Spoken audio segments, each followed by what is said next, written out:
What's up, boys and girls? How you doing? Welcome to the Rideshare Rodeo. Just trying to get some of this straight, you guys. What's happening? We're gonna get into some things today, but before we even start, I want to say that uh, it's a hard day. It's been a hard couple days, and we had a friend in the community who lost her 19-year-old son, and so if everybody could say a little prayer for that. This one goes out to Owen.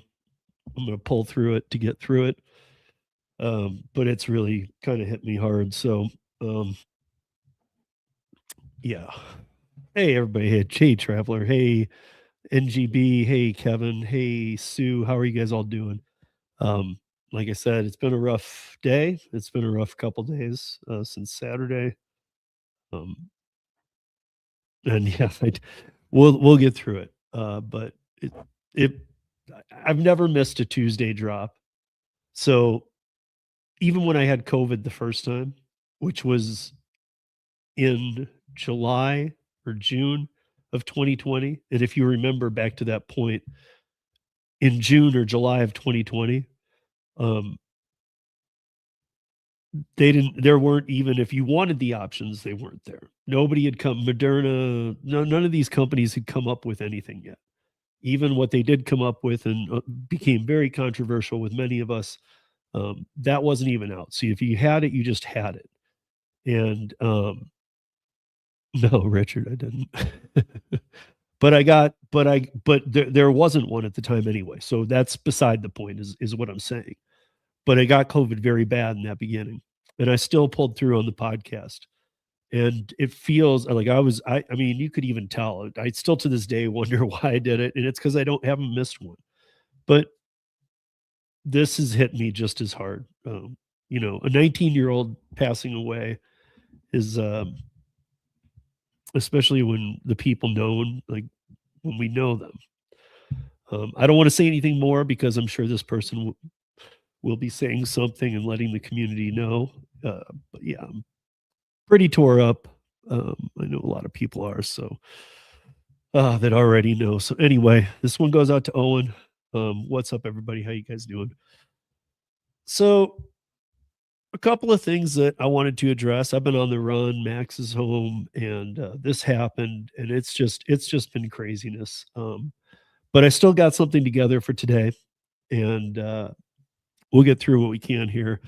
I wanted to bring up portable benefits because I saw when I was on the road that Torp made a video where he was kind of talking about portable benefits, and I left a comment reminding him he was like, oh yeah, that we had already discussed this, him and I, and that because he didn't say it by its name, portable benefits. He was saying we need some kind of benefits thing. Well, there is. It's in place. In fact, it was passed by Bill Cassidy, senator out of Louisiana, Tim Scott, senator out of South Carolina, I believe, and Rand Paul, senator out of Kentucky.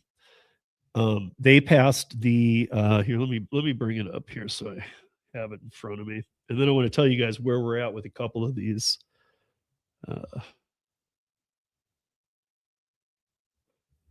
So the portable benefits law for gig workers is also known as Unlocking Benefits for Independent Workers Act 2025 is how you guys can look it up. So it creates a system where benefits, health insurance, retirement, paid leave follow a worker from job to job rather than being tied to one employer. Proposed federal legislation that went through is the first one was the Modern Worker Security Act, then Unlocking Benefits for Independent Workers Act, which was sponsored by the three people I just named, the three senators. Aim to allow companies to contribute to these accounts without triggering employee classification, preserving independent contractors. So there's a couple of hiccups in this. However, if you guys remember back a while ago, I was doing a thing with Mike Ruby, Be Your Own Boss. Mike is still all over his website, and he still has ideas for that, and I will help him in every step of the way. we had a couple good discussions about portable benefits, and it was weird. It was very strange because he was it was very good because he was taking it from pre-tech days and saying how bad they were. And if you know Mike, he's very familiar with unions. He's written, legislation, state, national, um, and a lot of other things. And there's, John Lopez and a lot of good people that I work with. They had a lot to say on portable benefits, and they mostly all stayed on the same side. However, when what the time area that they're talking about, um, we didn't have close to half of the workforce as independent contractors. There's over 70 million self-employed independent contractors, freelancers in the United States working right now. That's a for sure. That's a no debatable number. 76 million is what Kim Gavin and others say, and I trust them impeccably. So I believe it's that. And other people argue it's 73 or 74. So it's probably it's in there, but I'm going to just say even 70. We only have 150 million working adults in the United States. So even by that metric, 80 million work W-2s, and 70 million either are self-employed. Retired counts as self-employed too. If you're able to retire, you are considered self-employed in this study. If you are still getting any income other than Social Security. So if you're just getting Social Security and you're retired, you would not be mixed into this. But if you own businesses and you're retired, that would count as self-employed in this stat. But with that many, a portable benefits system seems to me like one of the coolest ideas ever. And I remember, I don't have it in front of me, but I remember Mike's arguments were solid, but they predate technology to a point where he was going back to the point where people, like we've talked about, have W-2s, keep them for their entire lives. Remember when, maybe, I don't know how old all of you are, but I've got an idea of the zone that we're in. And I'm sure most of you had parents who or grandparents at least that worked for one company their whole life. I'm originally from Michigan.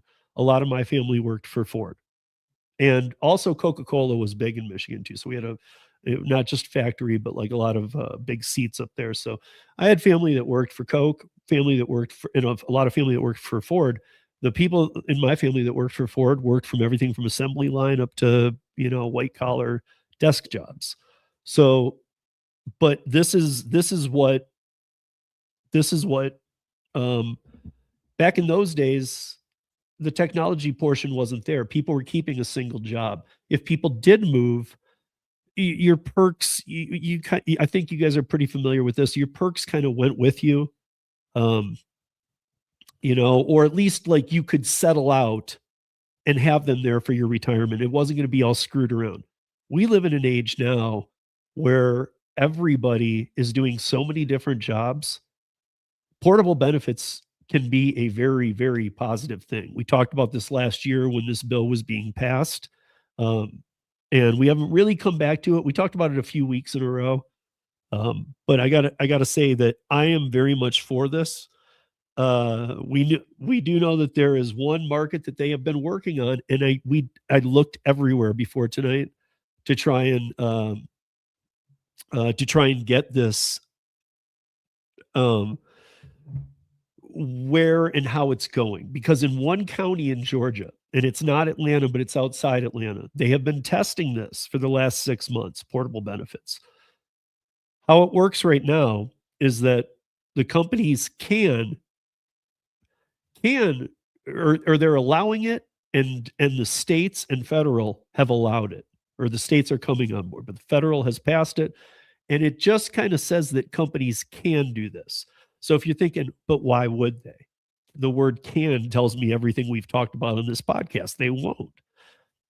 In years past, I would agree 100%. The problem is, it's not a problem for us. The problem for the gig companies this year that people need to see is that the pressure that comes from these type things is very real compared to the past few years.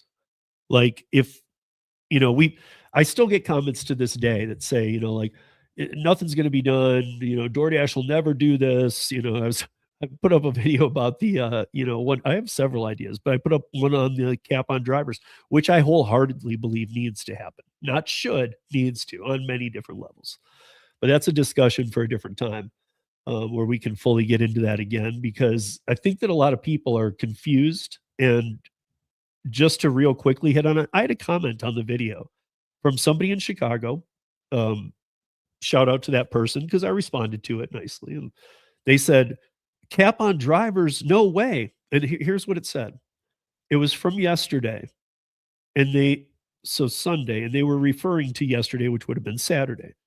They said, no way cap on drivers. I just had my best day in 5 years on Doordash yesterday, meaning Saturday in Chicago. Okay, well, Saturday in Chicago, they were being pounded with snow. And so my response was somewhat to the point of, that's the problem. If there was a cap on drivers, you would have many good days, some better than others, but you'd have many good days instead of everybody having an awful one. And you wouldn't have to say, this was my best day in 5 years on a snow day in the city of Chicago. And that part worries me, because it concerns me that some people think, dude, I just had my best day on the Doordash app the other day. And some of these people I know, all they've been doing is complaining for a year about how bad Doordash is. They get one day and it's all awesome now. Come on, guys. You got to wake up. Cap on drivers is not a bad thing. How it's rolled out could determine if it's a fail or a pro. But it worked for the cab industry, and I'm talking about before the cab industry fell. Certain cities that went to that model did much better. The drivers did much better than the cities that didn't. Because, and again, in years past, DoorDash would have said, no, we're never going to do this. I'm not saying DoorDash is going to be the good guy here and come in and go, you know what, we're going to put a cap on drivers so that those out there can make money. I do know of multiple states who have pushed some of the other legislation. I say some legislation's good, some's bad. Well, let's just drop a couple bombs that are coming very soon here. There are a few states that are pushing some of the good stuff to the side for this only, cap on drivers. So for those of you going, no way, or it better not come to me, it very well might come to you. And if it does, you should be happy, because the states and the legislation that's pushing for that isn't pushing for a dollar amount, which is what we did here in Colorado with transparency. Did it get us everything we needed? Not yet, but we're on a path. And I've been a fighter in that path. You guys all know this. So did it get them there? No. But the states that did implement money definitely failed. California, Washington State, New York City. All three of those failed by putting a dollar amount into their legislation. All of them. And there was a time we could have talked about pay up in Seattle, and did it fail because it was a tweaked out version of California Prop 22. Did it really fail? Yeah, it really failed. It's a fail now. I mean, nobody can make any money. I've talked to several drivers up there, and nobody can make any money anymore. The rideshare industry is in a little better position than the food industry. The food industry is worse than California. It's dead up there. And we've talked about the restaurants getting screwed over. The restaurants just had a raise on them, and they're about to get one from DoorDash, from Uber Eats last week, but they're about to get one from DoorDash too. The same thing, 5% on their tiers.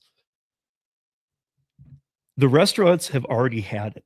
I have talked to restaurants around here who are trying to figure out ways can we just turn it off now? Are we far enough out of the pandemic? Because it depends where you are in Denver. There are some neighborhoods that would do just fine turning these platforms off, because at this point, believe it or not, the smallest restaurants on the lowest tier, I don't know if you guys know this or if you caught this in the last podcast we did, but the lowest tier to be on the Uber Eats platform, you don't show up in any of the searches out of the three tiers. You have to search for the restaurant's name, and there can't be a misspelling. So if it's a 3-name restaurant and you put an A instead of an E in one spot, it won't find it. It has to be exact match. And then it'll find that menu. I mean, that's just a joke. So there's no scrolling, there's no finding it. Only the other two tiers get that. Uber One members are going to be charged more, and it's going to come back to the restaurants. So they just keep screwing the customers. They're screwing the restaurants over tremendously. Drivers, we know where it really is at, and they just refuse to make good decisions. Well, the portable benefits is in a position now where states asking for it, and it being in federal law that you guys have the permission, basically, which they needed to do this. They weren't doing it. They were doing it. Doordash was in one test market, but the rest weren't. And now Wyoming today has portable benefits coming. Utah has portable benefits coming all this year. I think Wyoming's might be live in the next week or two. Utah's goes live on July 1st. And what it is that A, you can put money into it, puts it away for you. But B, like this is an example of what Doordash is going to try in West Virginia. Okay. So instead of W-2 employment benefits, you're trading them off for these. But these will go with you, and think of it like as like your token, right? And wherever you go, whatever apps you work to get into these, you'll be able to get your benefits into there. And that's worth something. A perfect example, what they're going to roll out, Uber, Lyft, and DoorDash are going to, in West Virginia, they're going to pay 4% of your earnings per month into the portable benefits. Might not sound like a ton to you guys. It actually is. It actually is. Would they have done that 2, 3, 4 years ago, or even last year? Hell no. Because they still had legislators. See, everybody thinks the legislators are on the side of these companies. Like, oh, they're a big box company. They can summon their lawyers and their friends in Congress. No, they can't anymore, because friends in Congress does work. It is a real thing. It has been for these companies for many, many long years. And we have really had to suffer through that because they promote people's campaigns or this and that and the other. Here's the problem. The drivers have been pissed off for years. Okay, we can deal with that, right? A lot of drivers probably don't even vote.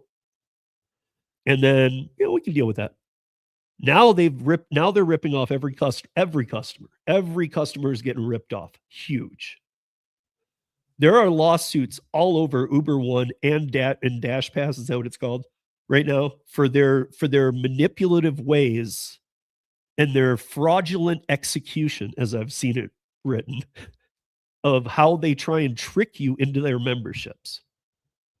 So they're very aware that these companies are suffering so bad, they're trying to trick you into these bogus memberships that don't do anything for you, because they can manipulate the numbers so that you're paying for the membership, but you're still paying the same as you would without it anyway. Because it says free delivery, but everything's dynamic. So therefore, the other fees might go up to make it the same amount it would be. Don't get caught in those bogus traps. In the gig app world, customers are just getting ripped off if they use the subscription things. But 4% is nothing to laugh at. So again, if you change platforms, if you change states, if you change lines of work, and I could even see that in the future, portable benefits might be an option to other ways of getting benefits from companies, because everybody, like I was saying earlier, we have a grandparent or a parent or whatever that worked at one company their entire life. Like for me, grandparents. So I'm guessing many of you are familiar with this. That is not our generation. Our generation is going to have 15 to 25 plus jobs in a lifetime. I don't know that I want to be tracking all the stuff that I've done 15 years ago with this company, and then I might choose to use the portable benefits that I can always log into, something they couldn't do back then, see where I'm at, see what added into what, keep track of the companies I've left, make sure that those are in place. And then other things can come into place in these too. These are not limited to what they can do. But I'm very glad that they didn't add money in it. That was the main thing, and that's why it got passed as is. It needs some work still, and the states are now passing them. So Georgia, the one county in Georgia was trying something, but now they're trying Wyoming and Utah, or I'm sorry, West Virginia and Utah. I mean, it's 2 states. That's 2 whole states, you guys. So yeah, so there's that. That's I think that I think that's something that we need to very much pay attention to. And even though a lot of the older guests I've had on the show who know a ton and who have actually seen portable benefits in work in the 70s and stuff, pre-tech, and say that never worked. That was like snake oil kind of. Yeah, it probably was back then. Because, I mean, without tech, how are you really going to trace that? But with tech, it almost seems better. But it's definitely better than nothing. It is better than nothing. You can't fight that one. Because they're not taking anything from you. This is just the company is allowed to dish in. Why would they? Because now, let's go back to the voters. Now you got the drivers still pissed. You got the customers pissed. And even though those two, maybe they'd even still try to juggle it. But the reason a lot of legislation is dropping this year is because now the restaurant partners are beyond pissed. They're being ripped off. They're being lied to. And they just don't want it anymore. They're already looking for ways out. So if you're thinking, well, so what does all that mean? Well, all that means is that means 90% of the constituents for each voting area won't vote for any douchebag who's promoting that crap. Oh, you're in bed with Doordash? Yeah, that was funny a couple of years ago. It's not anymore. I get ripped off by Doordash every day. I'm not voting for you. That's how real it is. It now is affecting polling. And if it's affecting polling, we all know how that goes. I mean, like, polling can be read many different ways, but the bottom line, it's affecting polling. It's bad. It's real bad. And it will be dealt with unless the people are stepping down. People are trying to run for another term or trying to up their game and get into U.S. Congress or things like that from state levels and want to keep moving their career forward, they will have to make a pivot here. Fact. There is no more playing around. They've been put on notice. Now, I want to talk about this. Let me move me over to here.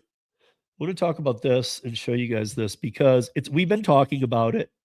I just want you to see what is happening in one area around this. Who's really behind the wheel of your Uber? Right now, there's a chance that the person driving is using a stolen identity, putting you at risk. Have you ever applied to be an Uber driver? Absolutely not. CBS News California Investigates is uncovering a growing number of cases of people getting tax documents saying they earned money working for Uber when they never worked for the company at all. But someone's doing the driving, a person who for some reason couldn't qualify for Uber using their own identity. How much money did that driver make using your identity? They made almost $8,000, I think it was, within 2 months. It's a public safety issue. People are getting into cars and receiving food from people that are not necessarily the people that they're supposed to be. How many people do you estimate you've heard from? Hundreds. Hundreds. This attorney has filed a class action lawsuit representing people whose identities were stolen.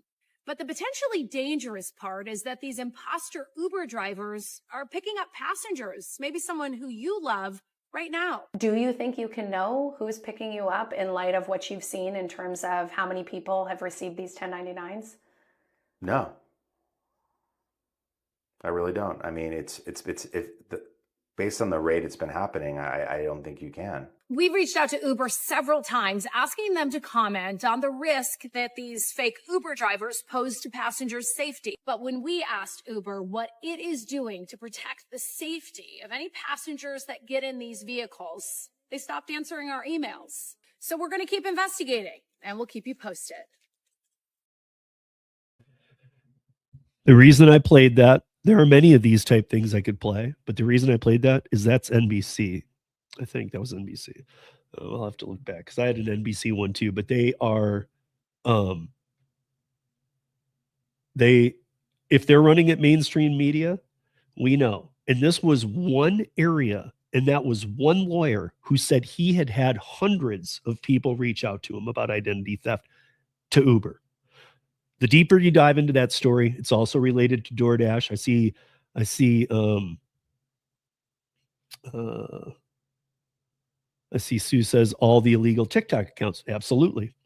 I mean, like I've said, guys, we have the one thing that I've shown, and I keep doing it that way. This guy alone, because he's live every night. He sells 7 to 1,000 plus accounts every night on DoorDash, on these others. Most of them are primarily DoorDash because it's the easiest one to onboard to. Obviously, that's by design. DoorDash loves the fact that illegals work on the platform. They love it. And there's a lot of lawmakers who are aware and who are going, no, and we're going to find these type ways. But in the meantime, what happens? This happens. What we just looked at happens. So what the hell are we supposed to think? Again, we talked about one specific person, if they had their identity stolen and they got the tax form. Remember when we ran that scenario? This one guy in one place has had hundreds of people contact him about identity theft on these platforms. That's one city. One city. It is in California, so we probably know why that is one of a bigger one. Might be bigger than a lot of places, but it doesn't mean it'll be that much bigger. I think a lot of us could just off the top of our head start naming cities that we know are a problem. Hell, I live in one. Now, what they said is pretty damn straight. How do you know who's delivering your food? But even more importantly, and they even said it, and I've seen the accounts sold. How do you know who's driving you? I've brought this up before. In London, their version of the TNC, who also registers their famous black cabs, as well as all of their metered taxis. Their taxis are done on a regulated basis. Even the black cars are. They're a lot pricier, but they're still a regulated basis. To drive for Uber and Lyft, you have to take a crash course. So a black cab driver, it's like going to college. It's like it's a multi-year endeavor to become a black cab driver. To become a licensed regulated cab driver in London, it's a process. I don't know exactly how long it is. I think it depends on what you're going for and what part you're going to be working in and whatnot. Are you in Essex, one of the outskirts, or are you in London? But there is a crash 2-week course that all rideshare drivers have to take. You get fingerprinted. You have to know the laws as they relate to rideshare. Not only do they not have to hide it and not help you out to know, don't take alcohol orders because it's illegal. They don't tell you that. Over in London, you can't unless you get your certifications. And one of the certifications is a badge you wear. In that badge is a little RF reader. That RF reader works with the app. It tells any passenger, no matter their state of drunkenness, yes, this is your Uber.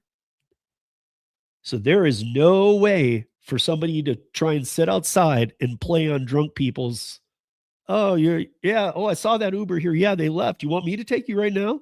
And then we end up with a sexual assault or something else. So here's my question. Why doesn't it happen over there? Why? I mean, they get a few, but why do we have 50,000 times as many sexual assaults as the UK? And why does it take just a 2-week class to get a certification, an RF reader, and we know you're you?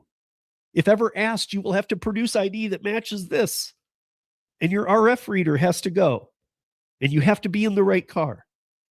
There's a lot to this, and it's pretty simple, but we won't go there. Why? As much as I hate to say it, in honor of Owen, I'm going to be pretty straight here. Because we have allowed the corporations, the scumbaggery of these dirtbag corporations, to too many times say, hey, Senator, here's a bunch of money, which isn't going to work anymore, but here's a bunch of money. We don't want any of that kind of regulation. You mean the safety regulations? Yeah, we don't want any of that here. So we're willing to let sexual assaults, violence, all that happen here as long as the senators get big briefcases of money from the gig apps. And yeah, you heard me right. Any one of you gig apps that wants to debate me on this, Steve at Rideshare Rodeo. I would love for any one of you to email me.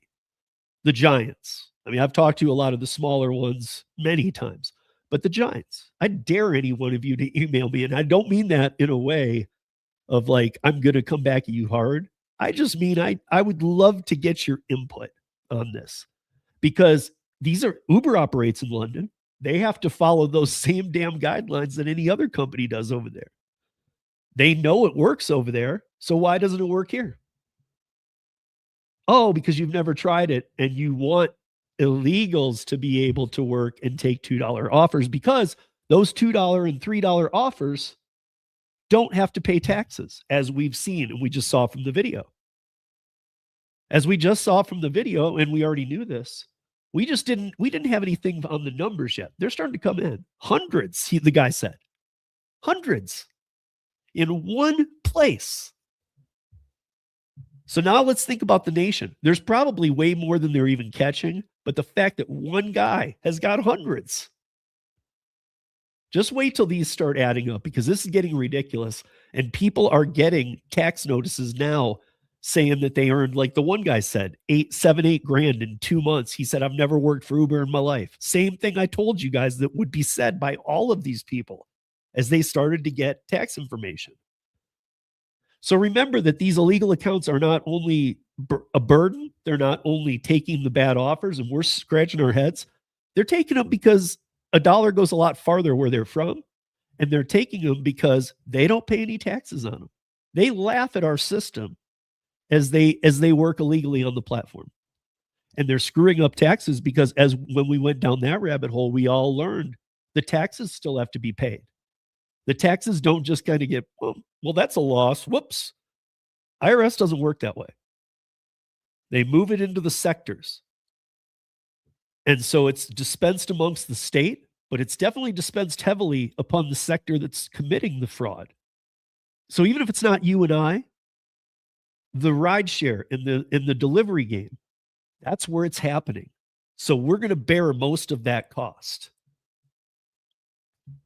And so, yeah, no, it was 7 to 8 months. But so we're going to bear the costs. I don't want to bear those costs. I'm even sick of the fact that that this is still happening.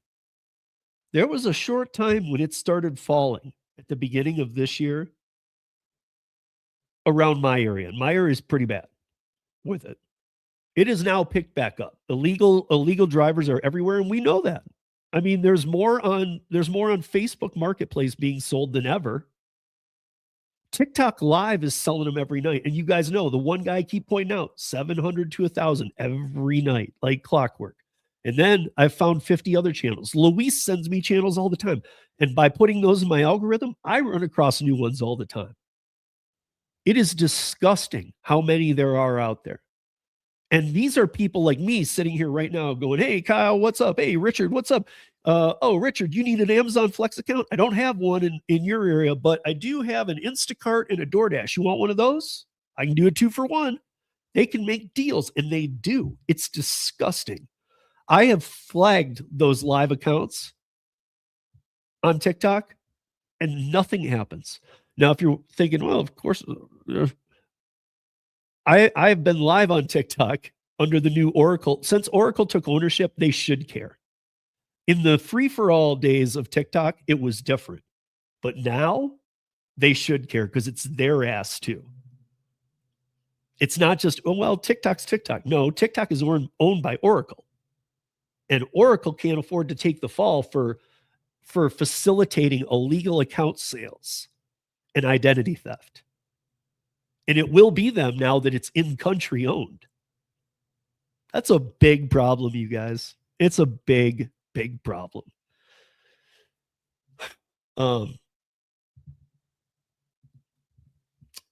But yeah, I don't. I'm just beside myself. And then I start seeing these lawsuit ones, and it's I mean, and Sean is mentioning the FTC to crawl up their ass.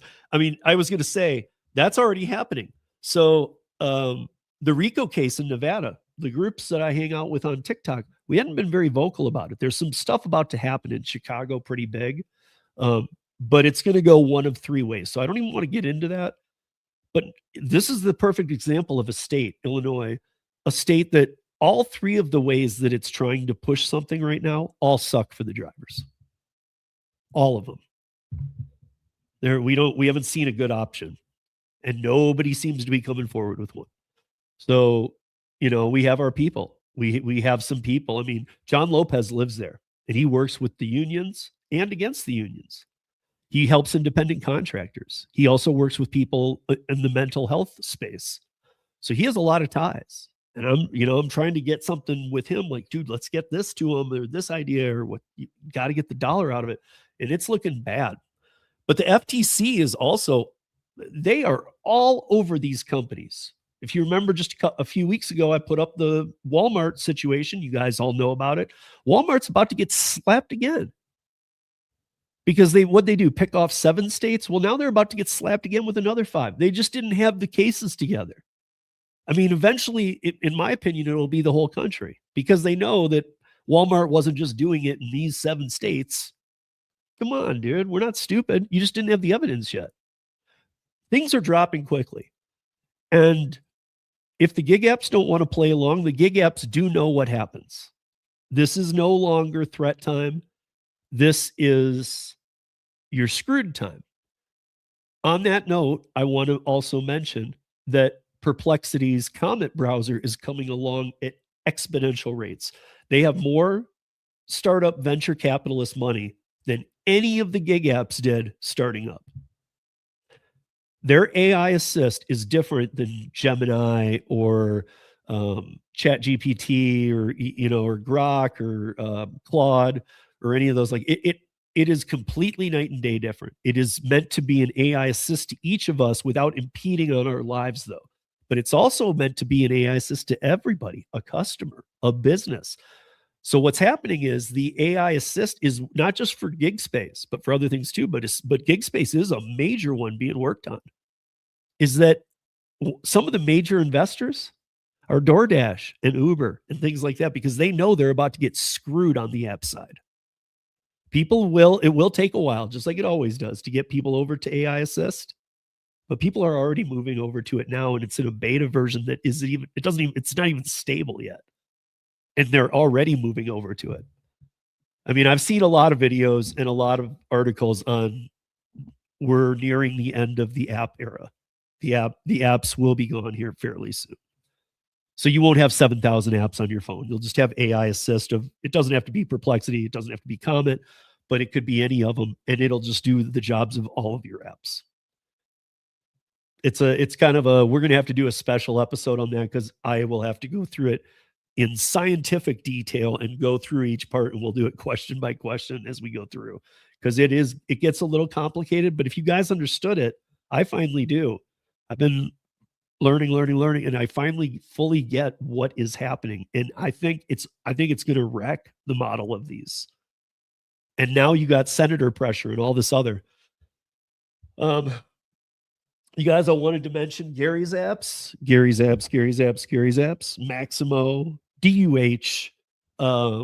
So Maximo does Uber Eats, Grubhub, and Lyft. DUH, driver utility helper, does Doordash. Look, with the state that we're in, you guys, Gary'sApps.com. That's a free plug, because Gary's my homie. I love him. But check them out. Amazon, what is it? What's the Amazon one called? Flex Alert, too, that somehow helps you grab the batches. I'm not a Flex driver, so I don't know. But the other ones let you set up to like thousands of different. I mean, it depends on how far you want to tweak it. But you can tweak it so that you're only seeing the orders that not only make sense to you, but keep you exactly where you want to be. You set it up that way. So I'm not trying to pitch you onto an app that, is something bogus. It's something great. And I think that you guys, especially look, those of you with Androids should already have tried it out. But make sure you do. Now, I also want to mention something I've been reading. Gary has another app that does work on iOS and Android called Yak. If you guys haven't heard of Yak, it is at garysapps.com. I've been seeing a lot of people, videos, other things that say like, hey, you know, this guy, and I don't know if you guys know this.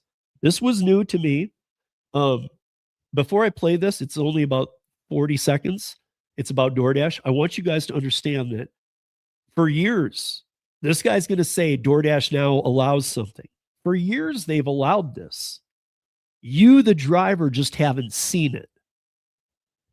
Be back on the other side. So, guys, I'm out here DoorDash, and let me tell you about some DoorDash bullshit. I got $19 guaranteed to deliver some food, right? I take it to 2 different houses. Well, guess what? Fucking one of the customers cancels their tips on me, so when I get paid out, I get $16. That's $3 short. I agreed for $19. They paid me $16. They've done this on multiple orders now. Customers now have the ability to cancel their tip. I mean, it's bullshit, guys. I mean, what? You take an order 30 minutes from here, a customer puts a $15 tip on there so they get it fast, or they get it because of the distance. You get there, you only get the $2 base pay now. Bullshit. This sounds like a class action law. So I want to say there that for years, DoorDash has allowed the customer to pull back their tip. You guys, everybody know it didn't matter. It wasn't like they were trying to honor transparency, because they don't. But for years, they have just paid you whatever you were shown, as they should. If they did allow the retraction of a tip from a customer, they did associate that address with your account, though. I know people who have been deactivated, who email me, we've gotten in touch, whatever. There are people who get deactivated off DoorDash for, like, let's say that I deliver to a house, and especially in the smaller markets, this would majorly affect you guys, I would think. But let's say that one house removes the tip and you get paid the full tip. Let's say it was a $5 order and a $15 tip. So $20, right? To deliver some pizzas down the road for a few miles, right? Now, if the customer pulled the tip, you still got paid. But if you ever got that house again and the customer pulled the tip again, you got deactivated. If you, the driver, went to a house twice that pulled the tip, and you wouldn't have known if they did because they still paid you, you got deactivated because they thought you were in on the scheme. Because that's what they started calling it. You know, like they started thinking in the smaller markets that, well, this guy must be the driver and this guy must be in cahoots. I mean, please. You know, but like literally, people get deactivated for this. This is common.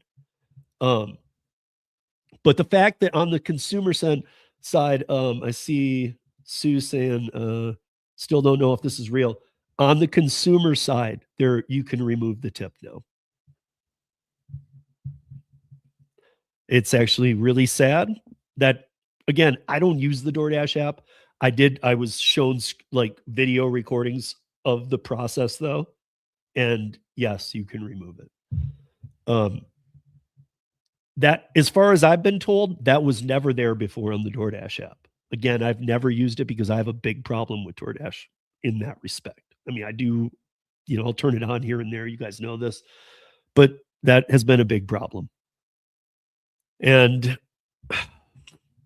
yeah, I really don't know what else to say about that. Another thing that we've seen that goes back to the taxes thing is this, you know, I saw this and I thought, man, we see this all too often.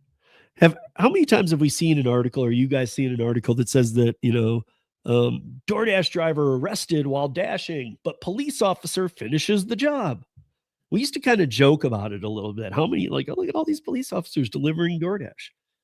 Well, this one that I just pulled up, police arrest the DoorDash driver for a felony that was outstanding. So he got checker clearance on background check, put onto DoorDash.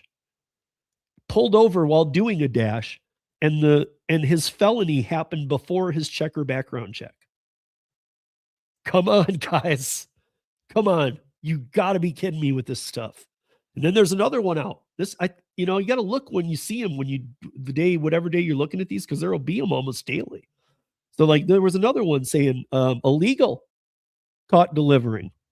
Guy didn't even have a driver's license. Wasn't his account. Nothing. Police arrested him. They delivered the food. So these stories go deeper than just, wow, the police officer's really cool. He delivered the food.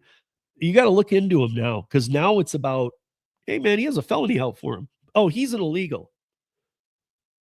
This is not acceptable. And as we just saw from the lawyer, there's a reason why. There's a reason why people do take these crappy orders, because they're not paying the taxes. And now we're feeling the fallout of that too, as are many other people. So what was the other thing that I had? Okay. I think on Thursday, I want to talk. Sean is going to be with me, obviously, and I want to talk about this bid on service thing, and cap on drivers. Like I was saying earlier about that Chicago comment threw me off so big, because I was like, man, you really don't understand. Like, if only we'll keep it at the bare essentials today, but if a city knows it only needs 700 on a Friday night dashers, and the city allows it to use 1,000, let's say. This has happened in the cab industry. And like I said, it proved to work in the cab industry when it was still working well. But if it says, okay, you only need 700, we'll allow you 1,000. So they allow a little overage. You got to have a little.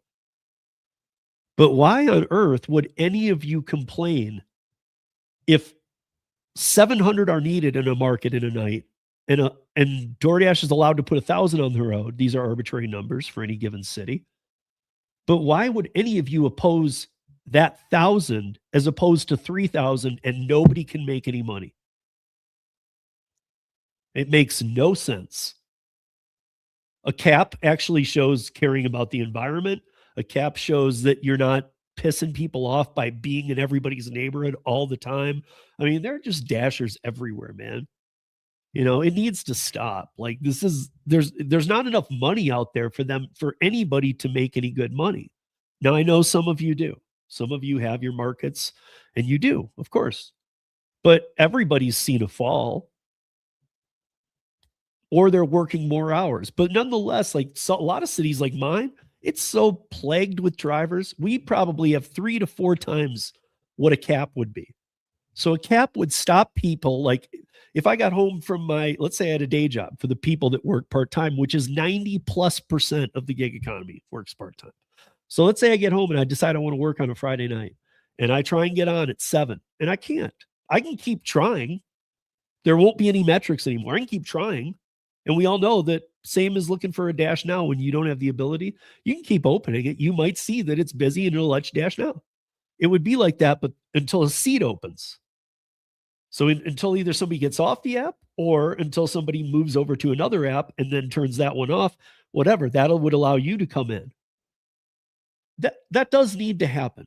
A lot of people will disagree with that, but if 3,000 people are out there doing a job where if 1,000 did it, the 1,000 might come home that night and go, I did good, or I did pretty good. Now, if you take that 1,000 and multiply it by 3, everybody's going to come home and go, tonight sucked. It just sucked.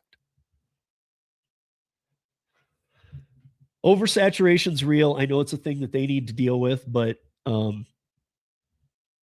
I just personally can't get on board with that. I think that, look, we need a change. Does it need to be cap on drivers? Could it be bid on service? Another idea I've had, and several others. And we need to start bringing these to fruition. I've brought them to the attention of other people, whether they use them or not. They've seen the thought process that went into this on my part, and maybe it opens up their minds. I've actually talked to some people who say, yeah, maybe, but I think maybe we could tweak it out like this, and they've got different ideas. But I feel like it opens up the communication of, okay, let's at least listen to this, because we don't have any good ideas. What's working for us is not working anymore. illegal crackdown is going to become very real. RICO's getting near. I mean, once RICO drops, everybody take cover, because I don't know none of us have anything to worry about. But if you're using illegal accounts and things like that, you sure do. Because even though you've flown under the radar, so even if you're a tax-paying United States citizen and you have been for your whole life, and you got deactivated from an app and you bought an illegal account, you damn well are going to get charged with a felony and fraud and identity theft. It's not just the guy who sold you the account, it's you for using it too. And I would put a little disclaimer or warning out to be careful, channels, what you're saying about these illegal accounts, because the internet's forever. And if you're bragging about using these illegal accounts, there's no reason they can't go back in your videos and see that shit. And with AI and stuff, they can go back there and see that exactly what happened. And I don't think any of you want to be caught up in that stuff, because it would break you. Whatever money you have, if you own a house, you're going to lose it all. You're just not going to be able to. I mean, these are serious charges once they get down to it. And this is the most, look, we're not even 2 taxes. I know we're getting close, but there are more this year than ever. I mean, by masses. What we just saw about that video. So, I saw Rideshare Road Warrior Rick in here today. I did want to follow up on, some of you guys send me stories. I love it. Christopher Taylor sends a lot. Sue sends some. You guys all do. You're great. Rick sends me some once in a while. He sent me this because I think Rick remembers when we did Driver Nation, Tom Kelly and I. And he was sending me this because we were calling out the BS of autonomous trucking. Well, autonomous cars don't even work. The delivery robots don't even work. We've seen the fails left and right. There is one company who is operating, but you're going to see in this video I'm going to play that nothing about infrastructure gets mentioned. Nothing gets mentioned about, what happens if. There's no if and then scenarios put out there yet. And they're killing off the jobs of truckers to build trucks that cost 10 times as much as the old trucks. And yet again, they're talking about trucking, and they're going to mention 3 areas that they're kind of working in, but kind of working isn't working. Like, when are you going to be able to go from New York to San Francisco? Never. Not never, but not in the next 50 years, because they have to build the entire Interstate 80 out to be EV truck friendly, with charging ports everywhere, with people with what do you call them, wreckers, the wrecker tow trucks.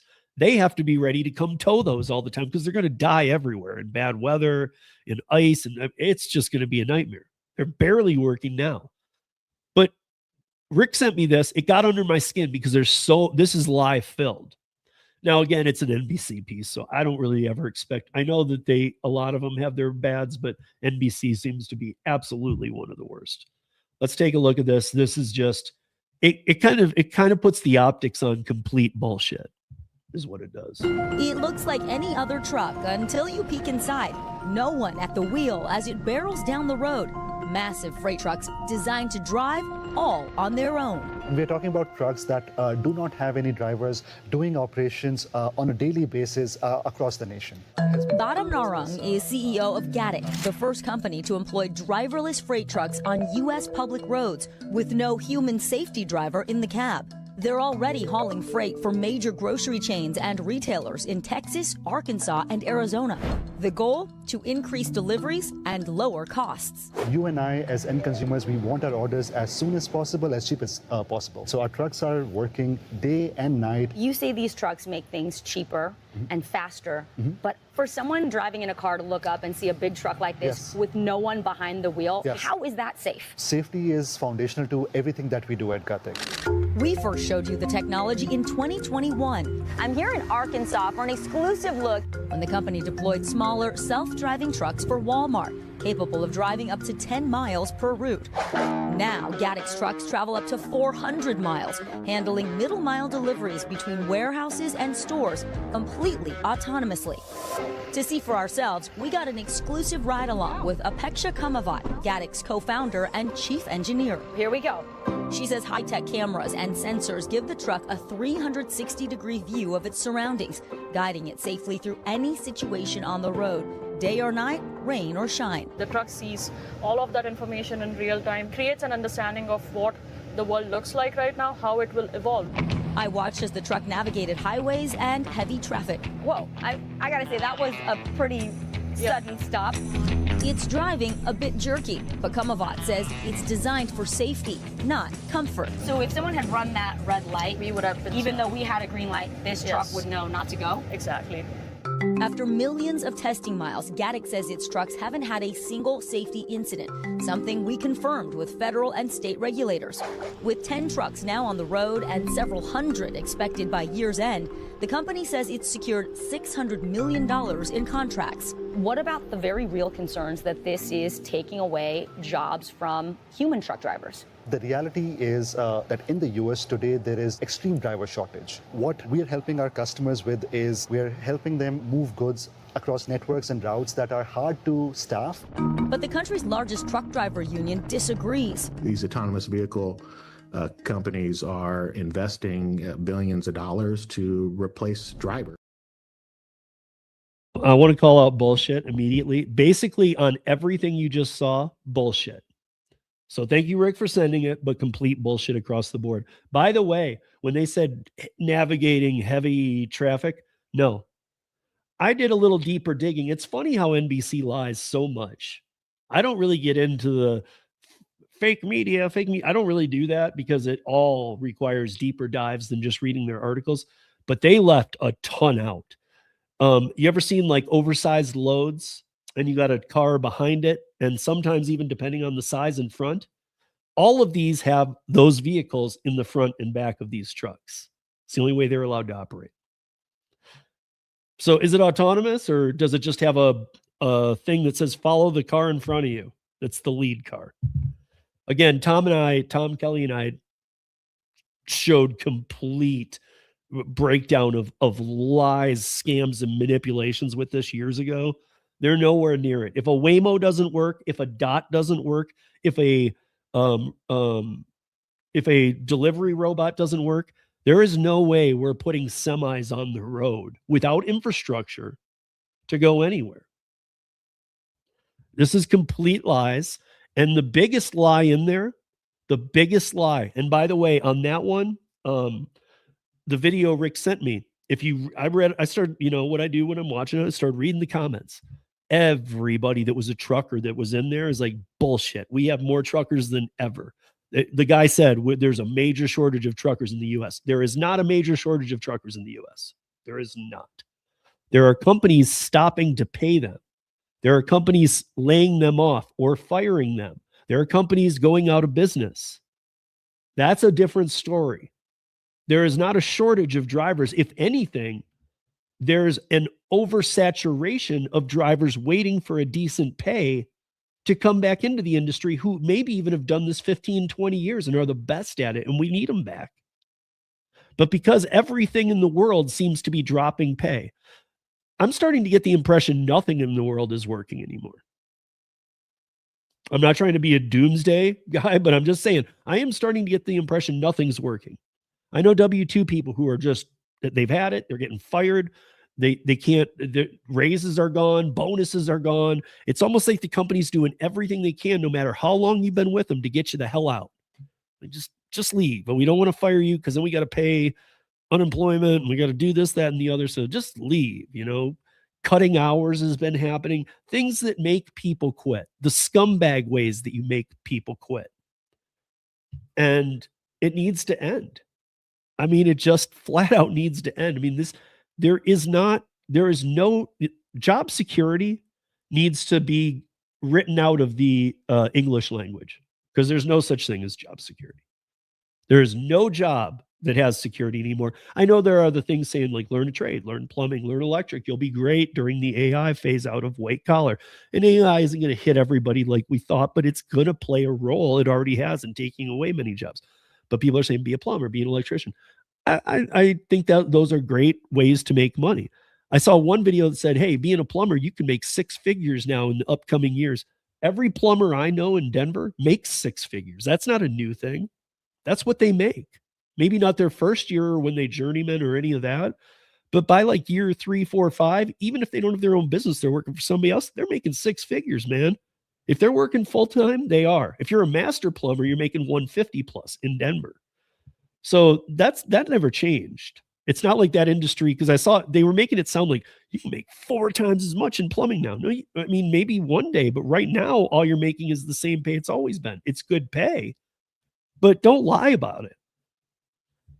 But jobs are becoming tough. Job security is a joke. You never know. And you never, look, the way that this economy is running, you never know what company could go under tomorrow. I know a lot of you think like this company couldn't, or this couldn't, or this couldn't. They're too big to fail. Remember that term? Too big to fail isn't a term. Not anymore. Too big can fail often is the new term. My beef with everybody is, why can't everything just be just be honest, be transparent, show full details. Don't keep metrics on it. And these metrics have gotten out of hand. And don't think for a second, those of you that keep thinking like, it's not going away. It is or they're getting hammered. If they don't go away, they're going to get fined. I don't know. Maybe there's some states that aren't going to try and do anything. Most states are. They already have something in the works. I've seen many states, what they have in the works. Some are good. Some are kind of close to what we have. Some are really going after these portable benefits. Some are going after caps. Caps is becoming a real thing. And I think caps is going to be a great solution. I can't wait to see that roll out into some markets. And for those of you in markets that it rolls out into, and you're like, damn it, I didn't want that. And if you're saying that now, I want you to remember that now. And then when it happens, I want you to tell me that you're not doing better. Because yes, you might go on a Friday night and go, oh, all the slots are filled.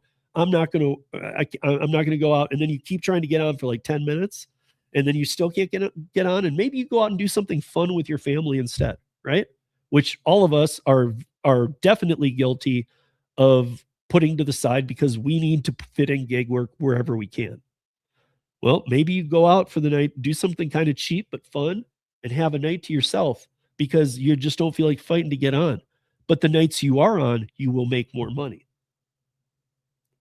That's how it should be. Putting 3,000 people out to do the job that is only 700 is needed for is a recipe for disaster. Nobody's going to make any money. You guys, I want to thank you for being here with me this week. I know that I feel good, but I want to tell you that I've really been down. This has been a real kick to me. And, we've got no, not Maximo. I was just saying the Yak. And Yak allows you to tell this customer is a piece of crap. Remember with the Google Maps overlay that you could put it and then they figured it out that we were doing it. And they were like, Google Maps was like, whoa, you guys can't do this, but you can do overlays. And some drivers had started groups that were public groups where you could overlay a city and say, this guy's a tip baiter. And you could mark houses. And then other people could weigh in and say, yep, he is. I had him too. And so it was almost like, these pedophile maps that everybody can pull up and see if you have any sex offenders in your area. It was like that. And then Google took it away. When they took it away, Gary said, you know what? I'm going to make that. So that's what Yak is. Yak is you can put a comment on anything you want about the work you're doing and where. So you can literally, dude, this guy doesn't tip nothing. That way, other people can use that and go, I'm not going there. I'm not going there. Like it's basically pointing out people and their bad behavior.